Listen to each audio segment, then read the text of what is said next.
구약성경 사사기 17장 1절에서 13절 말씀을 제가 봉독하겠습니다. 하나님의 말씀을 잘 들으시기 바랍니다. 에브라임 산지에 미가라 이름하는 사람이 있더니 그의 어머니에게 이르되 어머니께서 은 1,100을 잃어버리셨으므로 저주하시고 내 귀에도 말씀하셨더니 보소서 그 은이 내게 있나이다. 내가 그것을 가졌나이다 하니 그의 어머니가 이르되 내 아들이 여호와께 복받기를 원하노라 하니라. 미가가 은 1,100을 그의 어머니에게 도로 주매 그의 어머니가 이르되 내가 내 아들을 위하여 한 신상을 새기며 한 신상을 부어 만들기 위해 내 손에서 이 은을 여호와께 거룩히 드리노라. 그러므로 내가 이제 이 은을 내게 도로 주리라. 미가가 그 은을 그의 어머니에게 도로 주었으므로 어머니가 그 은 200을 가져다 은장색에게 주어 한 신상을 새기고 한 신상을 부어 만들었더니 그 신상이 미가의 집에 있더라. 그 사람 미가에게 신당이 있으므로 그가 에봇과 드라빔을 만들고 한 아들을 세워 그의 제사장으로 삼았더라. 그때에는 이스라엘에 왕이 없었으므로 사람마다 자기 소견에 옳은 대로 행하였더라. 유다 가족에 속한 유다 베들레헴에 한 청년이 있었으니 그는 레위인으로서 거기서 거류하였더라. 그 사람이 거주할 곳을 찾고자 하여 그 성읍 유다 베들레헴을 떠나 가다가 에브라임 산지로 가서 미가의 집에 이르매 미가가 그에게 묻되 너는 어디서부터 오느냐 하니 그가 이르되 나는 유다 베들레헴의 레위인으로서 거류할 곳을 찾으러 가노라 하는지라. 미가가 그에게 이르되 내가 나와 함께 거주하며 나를 위하여 아버지와 제사장이 되라.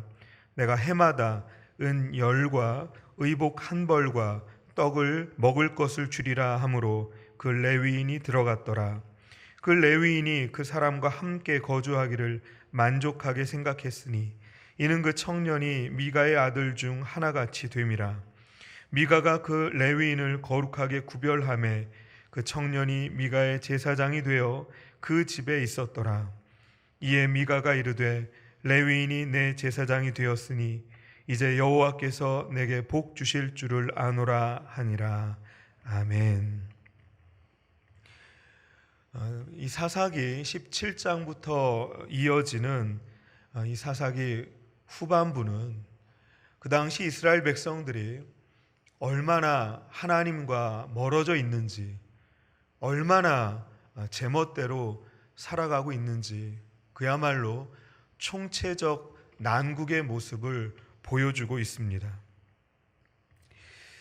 오늘 말씀이 우리가 선뜻 이해하기 쉽지 않은 내용들이지만 하나님께서는 이 성경 말씀에 하나님의 뜻을 쉽게 알아차릴 수 없도록 꼭꼭 숨겨두지 않으셨다고 저는 생각을 합니다. 그렇기 때문에 우리가 성경 말씀을 볼 때 또 오늘 이 말씀처럼 선뜻 이해하기가 쉽지 않은 말씀을 볼 때 그 안에 숨겨져 있는 어떤 하나님의 뜻이 있지 않을까 그렇게 고민하기보다는 표면적으로 드러나 있는, 그러니까 우리가 말씀을 읽을 때에 그래도 편하게 또 쉽게 이해할 수 있는 그러한 차원의 말씀들을 우선은 우리가 받아들이는 게 좋다고 생각을 합니다. 그렇게 보면 우리는 오늘 이 말씀을 통해서도 얼마든지 우리를 향하신 하나님의 뜻을 그리 어렵지 않게 발견할 수 있습니다. 첫 번째, 우리가 오늘 말씀에서 생각해 봐야 될 부분은 미가의 죄악입니다. 미가가 어떠한 죄악을 저지르는가? 이 미가는 에브라임 산지에 거주하는 사람이라고 알려져 있는데요. 우리 2절 말씀을 같이 한번 읽어보겠습니다. 2절 시작. 그의 어머니에게 이르되 어머니께서 은 1,100을 잃어버리셨으므로 저주하시고 내 귀에도 말씀하셨더니 보소서 그 은이 내게 있나이다. 내가 그것을 가졌나이다 하니 그의 어머니가 이르되 내 아들이 여호와께 복받기를 원하노라 하니라. 이렇게 되어 있습니다. 미가의 집에 그 어머니가 은 1,100을 잃어버린 사건을 우선 소개하고 있는데요. 근데 알고 봤더니 그 어머니가 잃어버린 은 1,100개를 아들 미가가 훔쳤던 것이죠. 그래서 그 아들 미가가 어머니에게 자신이 은 1,100개를 훔쳤었노라고 자백을 하고 있는 거예요. 그런데 미가가 그렇게 어머니에게 자백을 하게 된 이유가 하나님을 의식해서가 아니에요. 2절 말씀에 보면 그 어머니가 내게 저주하셨다라고 나오는데, 여러분 그 은 1,100개는 작은 돈이 아니거든요. 오늘 그 본문 후반부에 보시면 그 미가 집안의 어떤 레위인을 제사장으로 세우는데 그 레위인 제사장에게 해마다 은 10개를 주겠다라고 미가가 약속하는 내용이 소개되고 있습니다. 그러니까 그 제사장이 1년에 받는 어떻게 보면 연봉이라고 할 수 있겠죠. 그 연봉이 은 10개였던 거예요. 그러니까 쉽게 생각해 보면 한 달치 월급이 은 1개다라고 계산하면은 조금 더 이해하기가 쉬울 것 같습니다. 그렇게 보면 은 1,100개는 100년 정도 쓰지 않고 벌어야 하는 돈이에요. 그러니까 작은 돈이 아니라는 얘기예요. 한 사람이 일평생 조금 더 쓰지 않고 다 모아야 겨우 벌을 수 있는 돈이 은 1,100개가 되기 때문에 굉장히 큰 돈입니다. 그 큰 돈을 아들 미가가 글쎄 훔쳐 버렸던 거예요. 근데 그 어머니는 은 1,100개를 잃어버린 후에 누가 이것을 훔쳐갔는지 알 수 없는 상황에서 그 잃어버린 돈을 훔쳐간 자는 이러이러한 저주를 받을 것이다 라는 얘기를 그 아들에게도 했던 것이죠. 그 아들이 그 어머니의 저주를 듣고는 그 저주가 무서워서 자백을 하게 된 거예요. 어머니, 사실은 그 은 1,100개를 제가 훔쳤습니다. 여기 그 돈이 있습니다 라고 어머니에게 내놓게 된 것이죠. 여러분, 미가가 죄를 범한 것입니다. 작은 돈이 아니에요. 그 돈에 대한 탐욕이 어머니의 돈, 은 1,100개라는 어마어마한 돈을 훔치게 되었던 것이죠. 이것이 미가의 첫 번째 죄입니다. 그런데 그 미가의 자백에 대해서 어머니의 반응이 어떻습니까? 내 아들이 여호와께 복받기를 원하노라, 이렇게 나오는데, 여러분 이것은 여호와의 이름을 언급하기는 했지만 정말로 그 어머니가 여호와를 의식하고 그 아들이 여호와의 복받기를 원해서 했던 말인가? 그렇지 않아요, 여러분. 정말로 그 아들을 사랑한 어머니라면 혼냈어야죠. 그렇게 하는 것이 옳지 못하다라고 얘기해 줬어야 되는 건데 어머니는 가볍게 넘어갑니다. 여호와께 복받기를 원한다고 하면서도 실상 그 어머니 마음속에 있었던 것이 무엇이었나? 4절을 제가 한번 읽어보겠습니다. 미가가 그 은을 그의 어머니에게 도로 주었으므로 어머니가 그 은 200을 가져다 은장 3개에게 주어 한 신상을 새기고 한 신상을 부어 만들었더니 그 신상이 미가의 집에 있더라. 이렇게 되어 있습니다. 여러분, 어머니가 정말로 여호와를 의식했다면 신상을 만들면 안 되는 것이죠. 신상이 무엇인가? 우상입니다. 하나님 외에 다른 것에 어떠한 형상을 만들어서 그것을 숭배하고 섬기는 것, 그것이 바로 신상이 되는 것이죠. 잘못한 아들을 혼내지 않았을 뿐만 아니라 하나님이 제일 싫어하시는 우상 숭배를 지금 이 어머니가 하고 있는 거예요. 얼마나 안타까운지 모릅니다. 여러분, 잘못된 아들 사랑이 그 아들을 망치고 있는 것이죠. 잘못된 가족 사랑이 가장 가까운 가족을 망하게 하고 있는 것입니다. 이것이 그 어머니가 저지른 두 번째 죄악이죠. 오늘 본문 말씀에 등장인물이 세 사람 소개되고 있는데 이 세 사람이 다 하나님 앞에서 죄를 저지르고 있어요. 미가, 어머니, 그리고 세 번째 등장하는 사람은 떠돌이 레위인인데요. 이 미가가 자신의 집에 이제 신상을 만들고 우상을 숭배하고 있는데 떠돌이 레위인을 이제 만나게 될 때 그 떠돌이 레위인을 자기 가정의 제사장으로 고용을 하게 됩니다. 근데 이 떠돌이 레위인이 나는 그렇게 할 수 없노라 그렇게 얘기를 했어야 되는데도 불구하고 이 레위인이 이 미가의 요청을 수락합니다.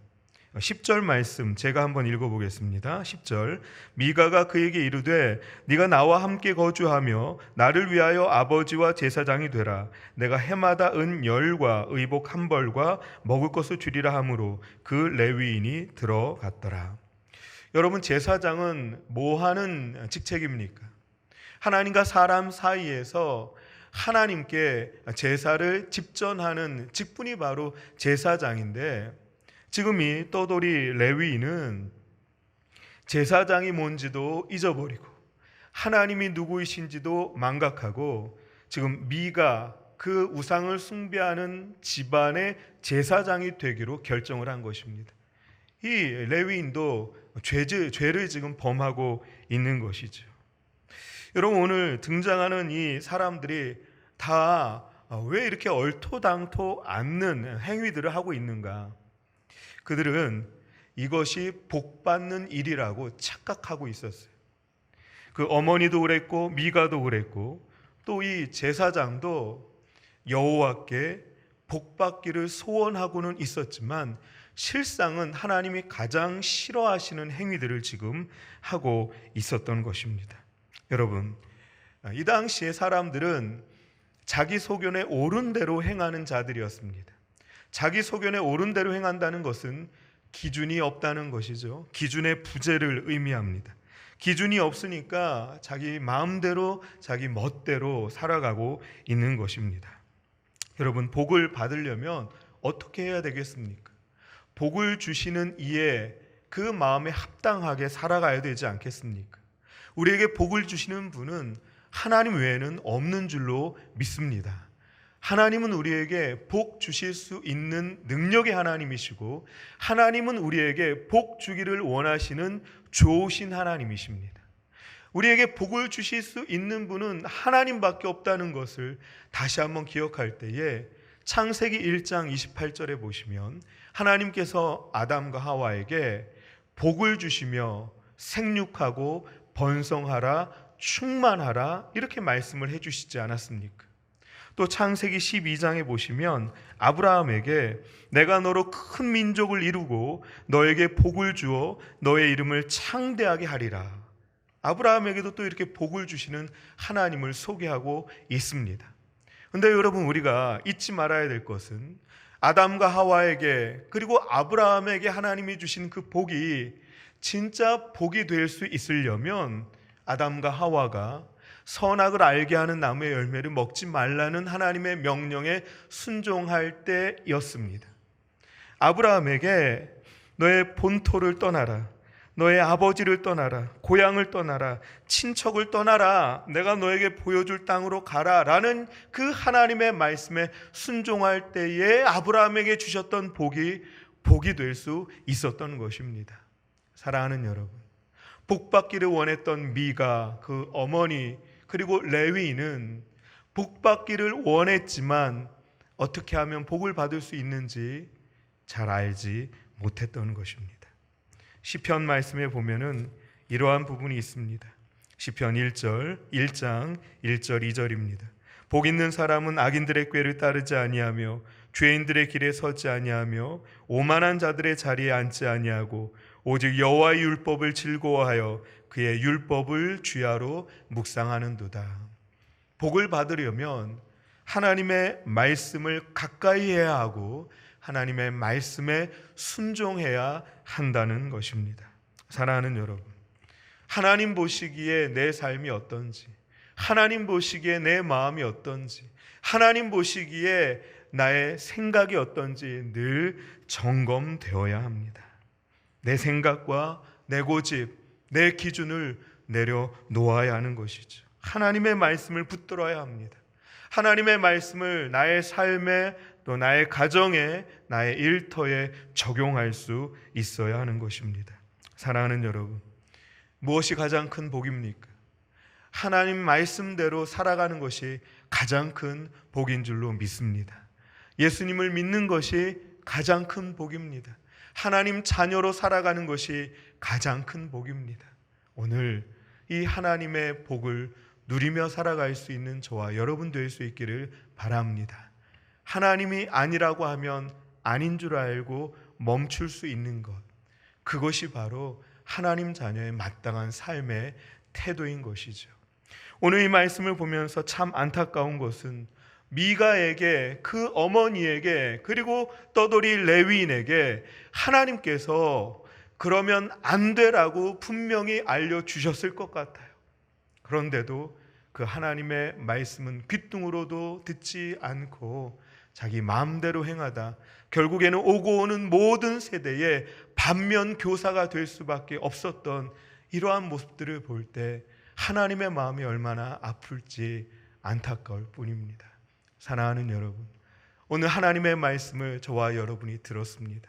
그렇다면 기도 가운데 하나님, 오늘 하루 제가 어떻게 살아야 되겠습니까? 하나님께 복받기를 소원합니다. 간절히 기도하면서 하나님이 주시는 말씀의 능력을 힘입어 오늘 승리할 수 있는 저와 여러분 될 수 있기를 간절히 축복합니다. 아멘. 기도하겠습니다. 하나님 아버지, 감사합니다. 오늘 예배의 자리, 말씀의 자리, 기도의 자리에 우리를 불러주심을 감사합니다. 하나님의 말씀을 잘 들을 수 있는 저희들이 되게 하여 주시고, 그 말씀에 순종할 수 있는 저희들 되게 하여 주시고, 하나님이 주시는 복을 복으로 누려 하나님께 영광 돌리는 우리 모두가 되게 하여 주옵소서. 사랑하는 담임 목사님 영육의 강건함으로 붙들어 주시고, 오늘 주님 앞에 나와 눈물로 호소하는 모든 기도 제목들 하나님이 들으시고 가장 선한 길로 인도하여 주실 줄로 믿습니다. 오늘 모든 일들을 주님께 맡겨드리며 살아계신 예수 그리스도 이름으로 기도하옵나이다. 아멘.